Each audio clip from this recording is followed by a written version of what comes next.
Hey everybody, what is going on? I hope you guys are all doing well and welcome to another tutorial video. In this video, I'll be explaining to you guys how you can add Google Analytics to your Squarespace site. So let's get right into it. Now, as you can see, I am currently on one of my sites and I'll be showing you guys how to get to the page where you need to install everything from here.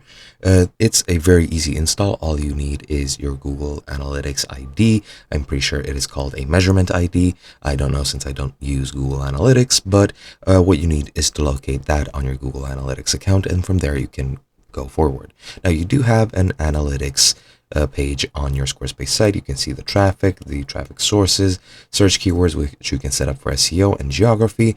However, that doesn't really give you all the data you need, especially if you want to increase your return on investment for your site. You can also use the consent mode of Google Analytics to see if people consent to certain things such as cookies, etc., etc. But let me just stop beating around the bush.